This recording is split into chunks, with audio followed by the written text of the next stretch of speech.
दोस्तों आज का आईपीएल मुकाबला आरसीबी वर्सेस दिल्ली कैपिटल्स के बीच खेला गया। आरसीबी की टीम शुरुआती 10 से 12 ओवर में काफी ताबड़तोड़ अंदाज में बल्लेबाजी करती है, लेकिन फिर उसके बाद दिल्ली की टीम शानदार वापसी करके बेंगलोर की टीम को 175 रनों के स्कोर पे रोक देती है।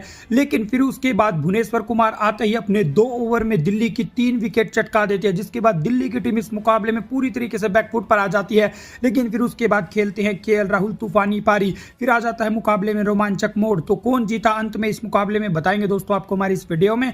लेकिन दोस्तों अगर आप भी आरसीबी की टीम के बहुत बड़े फैन हैं तो इस वीडियो को एक लाइक और चैनल को सब्सक्राइब कर लीजिएगा। वीडियो को लाइक टारगेट केवल 200 लाइक्स है। दोस्तों आज आरसीबी और दिल्ली के बीच मुकाबला खेला जाता है। दिल्ली की टीम टॉस जीतकर पहले गेंदबाजी करने का फैसला करती है और पहले बल्लेबाजी करने उतरी आरसीबी की तरफ से फिल साल्ट और विराट कोहली पारी की शुरुआत करते हैं। दोनों ही बल्लेबाज आरसीबी की टीम को शानदार शुरुआत देते हैं। काफी टिककर बल्लेबाजी कर रहे थे दोनों ही बल्लेबाज 5 ओवर तक, लेकिन फिर उसके बाद लुंगी गिडी आते हैं और विराट कोहली को 19 रन के स्कोर पे आउट कर देते हैं और 52 रन के स्कोर पे यहाँ पे पावर प्ले में आरसीबी का पहला विकेट गिरता है। फिर साल्ट का साथ निभाने देवदत्त पडिक्कल आता है और इन दोनों के बीच बेहतरीन पार्टनरशिप होती है। फिल साल्ट एक छोर पे ताबड़तोड़ अंदाज में बल्लेबाजी कर रहे थे, हालांकि दूसरे छोर पर देवदत्त पडिक्कल थोड़ी सी धीमी बल्लेबाजी कर रहे थे, लेकिन दोनों के बीच शानदार पार्टनरशिप हो चुकी थी। लेकिन तभी देवदत्त पडिक्कल 18 रन के स्कोर पर अक्षर पटेल का शिकार हो जाते हैं और 99 रन के स्कोर पर आरसीबी का दूसरा विकेट गिरता है। फिर उसके बाद साल्ट का साथ निभाने रजत पाटीदार आते हैं, लेकिन फिल साल्ट भी 63 रन बनाकर फिर आउट हो जाते हैं और 105 रन के स्कोर पर आरसीबी का तीसरा विकेट गिरता है। फिर उसके बाद रजत पाटीदार का साथ निभाने टिम डेविड आते हैं। रजत पाटीदार आते ही शानदार छक्का लगाते हैं। दूसरे छोर पे टिम डेविड भी अच्छी बल्लेबाजी कर रहे थे, लेकिन तभी रजत पाटीदार भी 4 गेंदों पे 8 रन बनाकर आउट हो जाते हैं और 131 रन के स्कोर पे आरसीबी का चौथा विकेट गिरता है।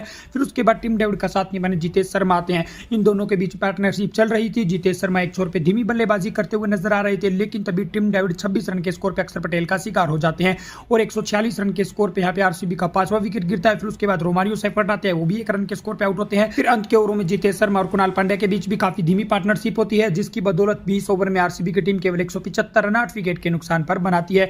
जवाब में 176 रनों के लक्ष्य का पीछा करने उतरी दिल्ली की शुरुआत भी बेहद ही खराब रहती है, क्योंकि पहले ही ओवर में भुवनेश्वर कुमार 1 रन के स्कोर पे श्रीलंका को आउट कर देते हैं और 2 रन के स्कोर पे दिल्ली का पहला विकेट गिरता है। फिर उसके बाद राहुल का साथ निभाने करुण नायर आते हैं। राहुल एक छोर पे शानदार बल्लेबाजी कर रहे थे, लेकिन तभी भुवनेश्वर कुमार अपने दूसरे ओवर में करुण नायर को भी 5 रन के स्कोर पे आउट कर देते हैं। फिर उसके बाद भुवनेश्वर कुमार उसी ही ओवर में समीर रिजवी को भी 2 रन के स्कोर पे आउट कर देते हैं और 18 रन के स्कोर पे तीसरे ही ओवर में दिल्ली के 3 विकेट गिर चुके थे। लेकिन फिर उसके बाद राहुल का साथ निभाने स्टब्स आते हैं और इन दोनों के बीच बेहतरीन पार्टनरशिप होती है। केएल राहुल तो हेजलवुड के ओवर में शानदार छक्के चौके लगा रहे थे। दोनों ही बल्लेबाज दिल्ली के स्कोर को 50 रनों के पार पहुंचाते हैं और फिर उसके बाद केएल राहुल और ताबड़तोड़ अंदाज में बल्लेबाजी करने लगते हैं और केएल राहुल अपना शानदार अर्धशतक भी कर लेते हैं। लेकिन अर्धशतक लगाने के बाद वो और तेजी से खेलने के चक्कर में 57 रन के स्कोर पे कुणाल पांड्या का शिकार हो जाते हैं और 87 रन के स्कोर पे 11वें ओवर की पहली गेंद पे दिल्ली का चौथा विकेट गिरता है। अब यहां से 10 ओवर का गेम बचा था और लगभग 90 रनों की दिल्ली को जरूरत थी, लेकिन अब स्टब्स का साथ निभाने अक्षर पटेल आते हैं और अक्षर पटेल आते ही तूफानी अंदाज में बल्लेबाजी करते हुए नजर आते हैं। वो 150 प्लस की स्ट्राइक रेट से रन बना रहे थे। स्टब्स एक छोर पे धीमी बल्लेबाजी करते उनका साथ दे रहे थे। अब आखिरी 42 गेंदों पे दिल्ली की टीम को जीत के लिए 59 रनों की जरूरत थी और पूरी तरीके से मुकाबला यहाँ पे दिल्ली की गिरफ्त में थोड़ा सा नजर आ रहा था। लेकिन फिर उसके बाद अक्षर पटेल 26 रन के स्कोर पे रिटायर हर्ट हो जाते हैं। फिर उसके बाद स्टब्स का साथ निभाने डेविड मिलर आते हैं और इन दोनों के बीच बेहतरीन पार्टनरशिप होती है और आखिरी 10 गेंदों पे यहाँ पे दिल्ली की टीम को जीत के लिए 20 रनों की जरूरत थी। मुकाबला पूरी तरीके से रोमांचक हो चुका था।